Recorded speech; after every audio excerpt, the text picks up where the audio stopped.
Ciao! Hi guys! So, ang topic natin today is ano daw ang pros and cons of being a freelance VA versus working for an agency. So, ito yun. Para to sa mga naghahanap ng work or dun sa mga nag-uumpisa pa lang maging VA, tapos yung meron ng mga independent contractor na gustong pumasok ng agency. So, ayan. So, dun tayo sa freelancer or independent contractor, kumbaga, like me. So, hindi na ako lalayo. Sa akin na, kung ang pros niya ay I can travel, time management, flexible. So, ayun, flexible. So, I can have 4 or 5 clients as much as I can. Kumbaga, yung oras ko, kaya ko pa. Pwede pa akong mag-accommodate ng mga clients. So, ayan. So, ang cons naman niya ay yung thinking mo na feeling mo, ngayong week na to, medyo matumal. Ang thinking ko ay, kailangan ko mag-apply. So, wala akong tigil sa pag-apply. Kasi, mahirap maging independent contractor din. Kasi, hindi mo alam, ngayong week na to, ang dami mong work. Next week, possible wala kang work or mahina. So, maapektuhan yung salary mo kasi per hour. Or if meron ka namang, let's say, per month, that's okay. Pero ako kasi, most of ng clients ko ay hourly rate.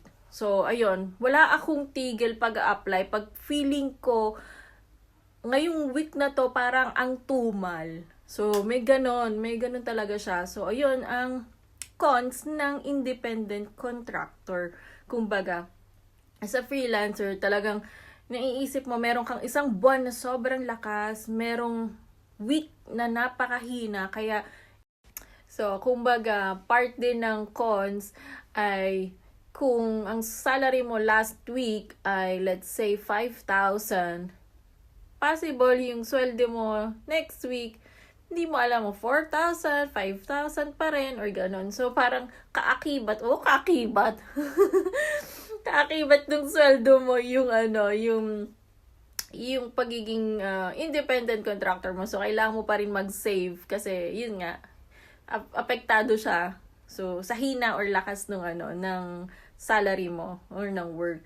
Tapos, doon naman sa agency, muna tayo sa agency. Sa agency kasi, so, let's say, ang pros nila ay sila yung maghahanap ng work for you.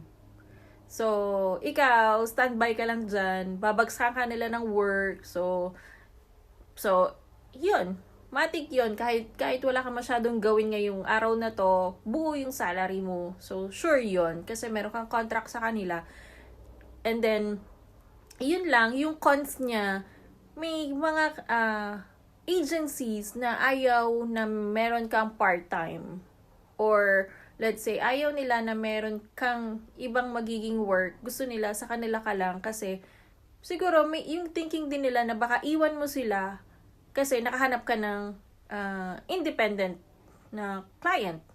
So, yon. And then, pagdating sa salary, let's say lang ha, $8 per hour yung salary mo. So, meron kahati mo doon sa $8 na yon si agency. Let's say $4 yung sa'yo, $4 yung kay agency. Kasi sila yung naghahanap ng work for you. So, ayun. So, ayun guys. So, if you have any question, so, let me know. So, sagutin natin.